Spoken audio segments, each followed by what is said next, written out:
Olá, boa tarde.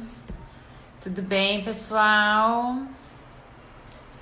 Vou chamar aqui a doutora Eliana.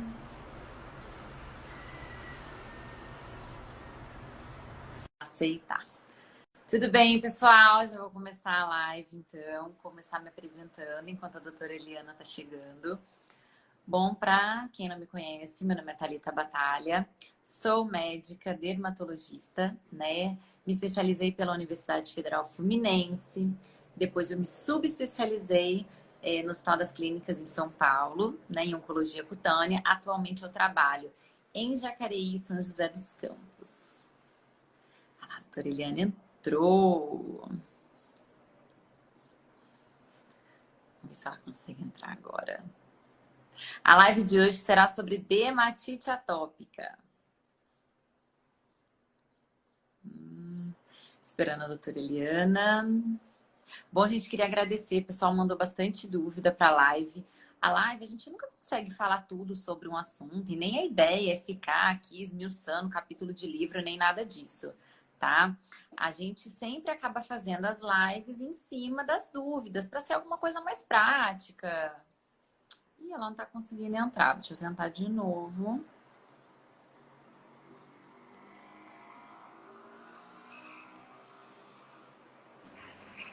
Aê! Olá, tudo bom? Consegui Tudo entrar. bem, doutora Eliana? Tudo bem, Taratarita. Vamos lá, já me Então, apresentei. Agora você pode se apresentar. certo, então eu sou Eliana, eu sou dermatologista, eu atuo aqui na cidade de Belém do Pará. Fiz minha formação em dermatologia na Universidade Federal Fluminense, junto com a doutora Thalita. Depois disso, eu fui a São Paulo e fiz a especialização em cosmetria e laser e também doutorado em dermatologia. E aí, hoje a gente vai falar sobre dermatite atópica, não é, Thalita? Que foi um tema bastante pedido, né? Exatamente. Dermatite atópica, né? Pacientes, assim, eu acho que todo dermatologista faz parte, né, da prática clínica Uhum. rotineira do consultório, né?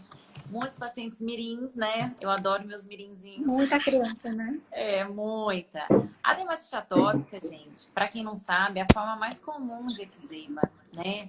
É genética, é crônica, né? Ela costuma cursar com muita coceira, pele seca, né? E muitas das vezes o paciente acaba machucando essa pele e a gente lida muito com infecções secundárias, né? Que acabam acometendo eles.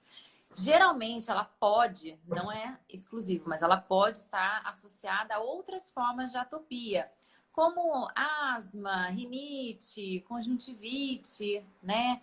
E a gente sempre vê uma piora, gente, assim, tem alguns fatores que podem agravar a doença, né? Como, por exemplo, banhos muito quentes, muito longos, uso excessivo de sabonetes, ou então aqueles sabonetes com aquelas propostas antibactericidas, né? A Já. gente vê muito com sudorese, né? Tem alguns pacientes de dermatite atópica grave que a gente às vezes tem que até fazer uma limitação aí de algumas atividades, né? Estresse, gente, porque a pessoa começa a coçar mais, ela sente um prurido maior, né? Apesar de não estar bem estabelecida a associação em relação à alimentação, nós vemos em casos graves e de início muito precoce uma associação com leite também, né? Isso. São os casos mais infantis, né? Então, por exemplo, quando às vezes tem pacientes, os pais ficam com dúvida. Então, quando a gente vê criança, né, bebezinho, a gente pode sim ter alguma relação com a alimentação. São os casos que a gente pode ter essa relação. Depois, né, uma idade mais avançada, bom, avançada não, que é quando fica na idade mais infantil, né, 2 anos, o que pode ter relação com pior é a poeira, é o ambiente, né? Então tudo isso acaba piorando, né? Exatamente. E a gente costuma, de uma forma geral, ao longo do tempo, né, que a criança vai crescendo, a dermatite atópica, a doutora Eliana vai explicar mais, mas ela vai melhorando, ela tende a ir se localizando, mas isso não quer dizer que não possa perdurar. Eu tenho pacientes adultos portadores, né? Mas agora a doutora Eliana vai explicar melhor a respeito dos sintomas. Isso. Então, assim, o paciente que tem dermatite atópica, a gente diz, eu lembro que eu aprendi na minha universidade, né, com minhas professoras amadas, queridas, tenho muita consideração. na dermatologia lá na Universidade do Estado do Pará, que ela, uma delas dizia assim, a doutora Maria Amélia, dizia assim, que Maria Amélia Santos, dizia que a dermatite atópica é para a gente explicar para o paciente, imagina que é como existe a alergia do pulmão, que a gente chama de asma, existe a alergia aqui nessa área aqui das veias aéreas, que a gente chama de rinite. A dermatite atópica é uma alergia da pele, então não necessariamente você pode ter alergias a outras coisas, tá? Mas não é uma alergia específica, na verdade a pele inteira ela é diferente, na verdade a dermatite atópica é um defeito de imunidade. De imunidade, tem um genético, uma deficiência de barreira cutânea também. Então, são várias coisas que se somam. Então, em geral, os pacientes, eles tendem a ter a pele bem mais ressecada, uma pele mais ressecada, que tem uma deficiência da barreira cutânea. E tende a coçar com muita facilidade, tá? Então, o que causa é um grande prejuízo para a qualidade de vida desses pacientes. E aí, além disso, só, não sei, acho que tu não falaste em relação à parte para a gente fazer o diagnóstico. Então, normalmente, para o diagnóstico, né, os pacientes, a gente segue alguns critérios. Normalmente, a gente não precisa pedir biópsia de pele, basta a clínica e a história, tá? Então, normalmente, para a gente dar o diagnóstico, precisa os critérios, os grandes critérios, né? Que é o prurido, a morfotopografia, então o tipo da lesão e a localização onde ela está, o histórico familiar. Então, o histórico familiar, vindo de pai ou de mãe, de atopia, isso a gente, tendo essas três características, a gente fecha esse diagnóstico, né? E, além disso, são pacientes, né? E como a Thalita mesmo falou, em geral a gente pega muita criança, certo? Então, assim, quando chega na fase infantil, aquela fase, aliás, infantil não, de bebê mesmo, né? Ali no neonatal, em geral ela tende a surgir ali por volta dos 6 meses de idade, aos 2 anos de vida essa faixa. Em geral, as lesões elas estão localizadas nas superfícies extensoras, certo? Então, assim, nos cotovelos, nos joelhos, superfície extensora aqui na face, né? Então, os bebezinhos têm lesão assim na face. E depois dos 2 anos, ela tende a se localizar nas áreas flexoras, as lesões, né? Que são aquelas placas, normalmente eritematosas, descamativas, muito proliginosas. E às vezes acontece do paciente melhorar, pode acontecer dele melhorar se a gente institui um tratamento adequado, mas depois, ou ele pode persistir na adolescência, até a idade adulta, e a gente tem casos também de dermatite atópica de surgimento na idade adulta, às vezes até no paciente idoso, tá? Isso não é uma coisa tão rara de acontecer. E também o próprio paciente que tem dermatite atópica, ele tem, como eu falei para vocês, essa deficiência de barreira, então ele está mais suscetível a infecções cutâneas, uma delas principais é por Staphylococcus aureus, e também é um dos fatores de pior. Então, às vezes, o paciente, ele chega com lesão e tá, assim, lesões meio purulentas. A gente olha, faz antibiótico, né, Thalita? Acaba melhorando só falta de tratar essa infecção, né? Outra infecção também é viral. Uma das principais é o eczema herpético, que a gente chama, então, infecções herpéticas, que a gente chama de erupção variceliforme de Kaposi. É outra característica. Então, às vezes, quem tem dermatite atópica está mais suscetível a essas infecções, né?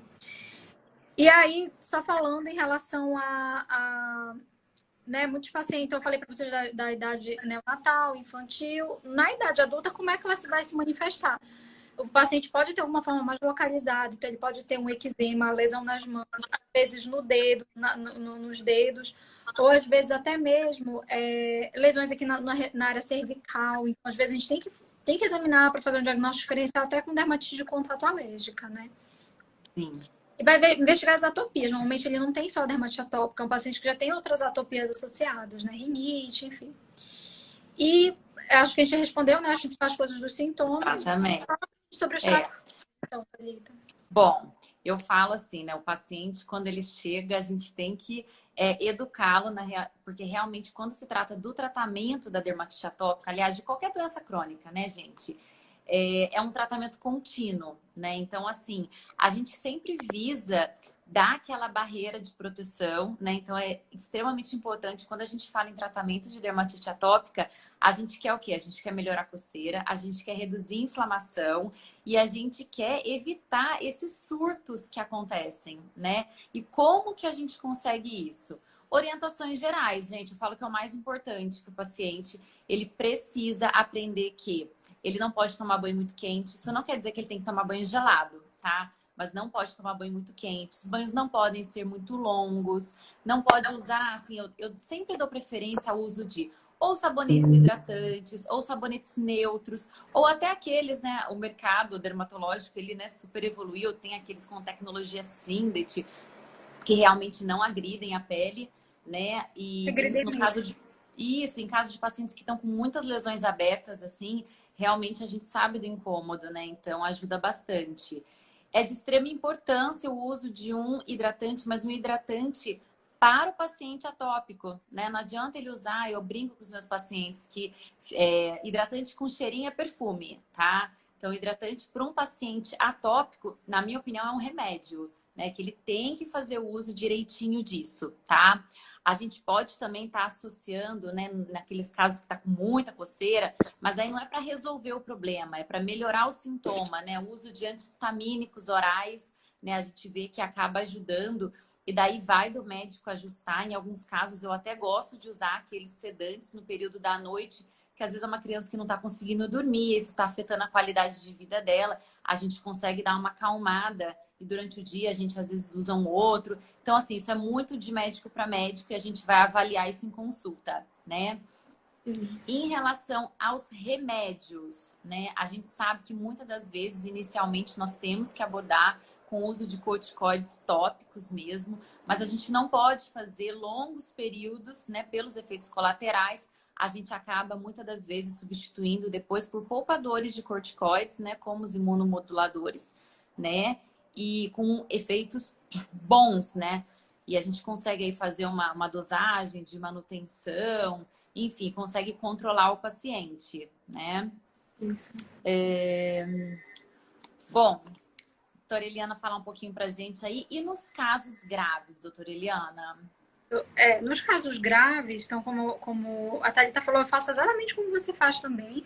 Muitas vezes, geralmente a maioria dos casos, ainda bem, são casos que a gente consegue resolver com esses tratamentos que a doutora Thalita acabou de falar, tá? Às vezes tem casos que eu uso um remédio controlado para controlar o prurido, então eu tenho optado cada vez mais por fazer uso de medicações controladas, certo? Que a gente orienta tudo, mas o principal é esclarecer sobre a doença, orientar, explicar sobre a cronicidade e recorrência, que infelizmente não tem uma cura, a gente não sabe quando ela vai curar, então a gente tem que realmente esclarecer isso para o paciente. Em relação a tratamentos mais avançados, tem casos que a gente vai precisar fazer, certo? Um deles, fora o tratamento oral, tem a fototerapia. A fototerapia é uma terapia que a gente vai escolher um espectro da radiação da luz solar, concentrar um espectro específico visando o tratamento. Então, para promover uma imunossupressão. Então, a gente quer tirar essa imunidade que está muito exacerbada da pele para diminuir, no caso, com o uso desse filtro da radiação ultravioleta. E outros tratamentos, muitas vezes a gente precisa usar, tá certo? Como, por exemplo, o uso de metotrexate, ou imunossupressores, como, por exemplo, a ciclosporina. Então, né, tem casos, às vezes, que eu prefiro a ciclosporina, outro caso, o metotrexate. A gente tinha mais chance de fazer isso, né, quando a gente estava nos serviços de residência e também na minha prática mesmo já tive chance de fazer medicações também. Mas a gente usa menos, né, porque acaba que o serviço, quando tem residência médica, né, o serviço hospitalar, a gente pega aqueles casos mais graves, né. E, além disso, também eu falei para vocês dos antibióticos. Muitas vezes os pacientes eles têm lesões que são sugestivas de infecção, que estão infectadas, e é por isso que eles vão ter essa exacerbação dermatoatópica, a gente vai precisar do antibiótico. Existem medicações mais recentes, tá? Uma delas é o Dupilumab, que é o nome comercial, que é o único nome que tem, é o Dupixent, que é uma medicação que é um imunobiológico, que ele tem uma ação de inibir duas interleucinas principais, que é a L4 e a L3. Isso a gente está falando mais para quem, por exemplo, está assistindo a gente, quem é médico e quem é residente, por exemplo, de dermatologia. Ele tem essas ações. E é um medicamento que ele é injetável, tá? A gente orienta, tudo faz como faz para conseguir, né? Dependendo do convênio médico, às vezes a gente precisa estar acionando, né, órgãos mais superiores para solicitar. Outra medicação que foi recentemente aprovada, certo? É uma medicação através de comprimido, então mais facilita, né, o uso.